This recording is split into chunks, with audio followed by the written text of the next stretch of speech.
berpikir, kenapa manusia bisa berubah cara berpikir dan bertingkah laku dari kecil sampai dewasa? Nah, ternyata semua itu bisa dijelaskan lewat teori-teori perkembangan manusia. Dalam video ini, kita akan bahas 3 teori penting dari tokoh psikologi dunia, yaitu Erik Erikson, Albert Bandura, dan Lawrence Kohlberg.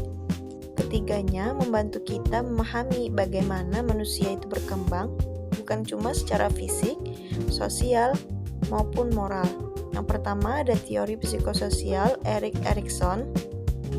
Menurut Erik Erikson, setiap manusia melewati 8 tahap perkembangan psikososial. Setiap tahap ada tantangan utama yang harus dihadapi dan keberhasilan atau kegagalan dalam tahap itu akan mempengaruhi kepribadian seseorang. Tahap yang pertama ada kepercayaan versus ketidakpercayaan di 0 sampai 18 bulan. Bayi belajar percaya pada dunia melalui kasih sayang orang tuanya. Jika kebutuhan seperti makan dan kenyamanan terpenuhi, bayi belajar percaya pada lingkungan.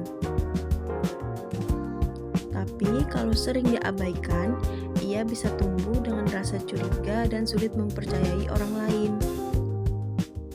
Tahap 2, kemandirian versus rasa malu dan ragu 18 bulan sampai 3 tahun.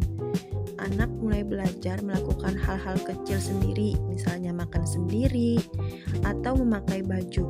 Kalau didukung, muncul rasa mandiri dan rasa percaya diri.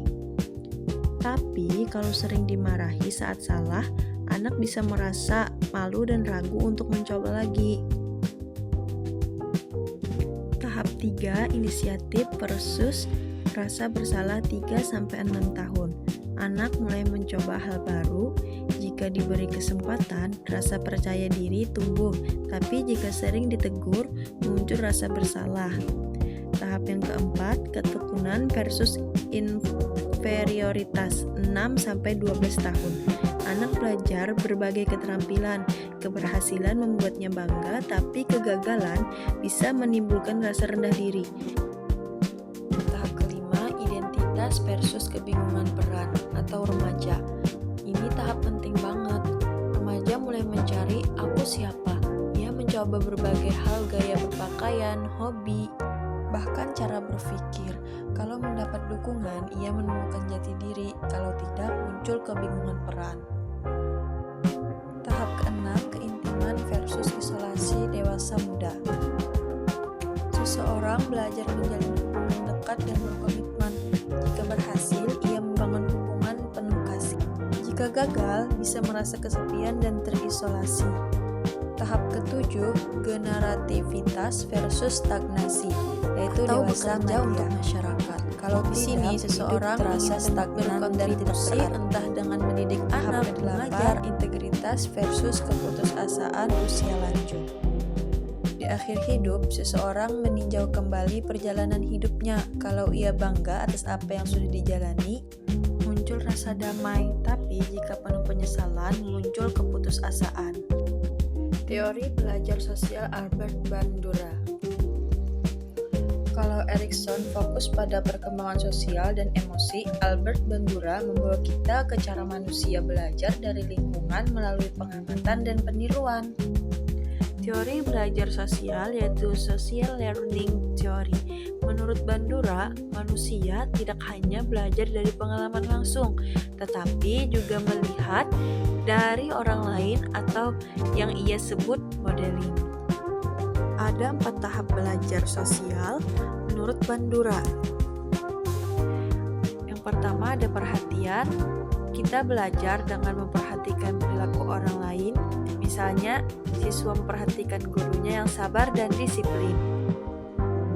Yang kedua ada mengingat, yaitu setelah memperhatikan, kita menyimpan perilaku itu dalam ingatan kita.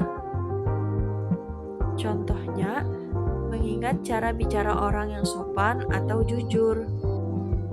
Yang ketiga ada responduksi, yaitu kita mencoba meniru perilaku itu dalam tindakan nyata.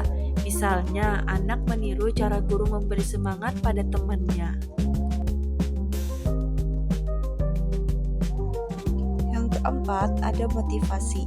kita meniru kalau ada hasil yang diinginkan seperti pujian, rasa bangga, atau penghargaan. Teori perkembangan moral Lawrence Kohlberg menjelaskan bagaimana seseorang menilai benar dan salah. Kohlberg membagi menjadi 3 tingkat. Pertama, prakonvensional. Anak patuh hanya untuk menghindari hukuman atau mendapat imbalan. Contohnya, tidak mencuri karena takut dihukum. Yang kedua, ada konvensional. Seseorang berperilaku baik agar diterima masyarakat dan menaati hukuman. Misalnya, siswa menolong teman karena ingin dianggap baik. Yang ketiga, ada pasca konvensional. Seseorang menilai moral berdasarkan keadilan dan hati nurani. Misalnya, berani menentang aturan yang tidak adil demi sebuah kemanusiaan. Kohlberg mengajarkan bahwa moral tidak lahir begitu saja.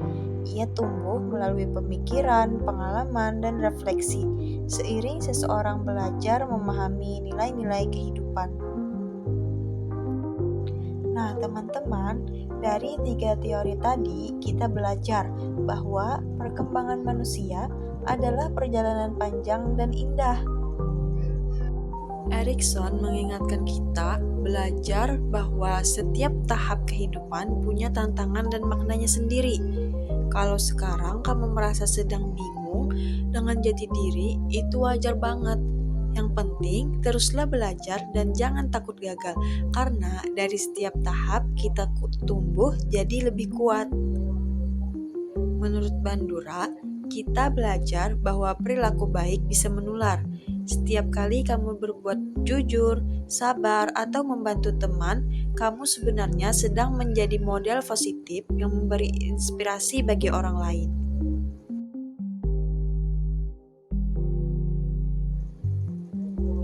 Jadi, yuk mulai dari hal kecil, menolong teman, berkata sopan, dan memberi contoh baik di sekolah maupun di rumah. Dan menurut Kohlberg, itu membantu kita belajar pentingnya memiliki hati nurani dan nilai moral yang kuat. Kadang, kita dihadapkan pada pilihan yang sulit antara yang mudah dan yang benar. Pilihlah untuk berbuat benar, karena itulah tanda kita tumbuh secara moral dan menjadi manusia seutuhnya. Jadi, ingat ya, perkembangan manusia tidak berhenti di usia tertentu. Kita terus berkembang belajar, berbuat salah, memperbaiki diri, dan menumbuhkan nilai-nilai kebaikan sepanjang hidup kita. Jadilah pribadi yang mau terus belajar dan memberi dampak positif. Karena sekecil apapun tindakan baik yang kamu lakukan hari ini bisa jadi inspirasi besar untuk orang lain di kemudian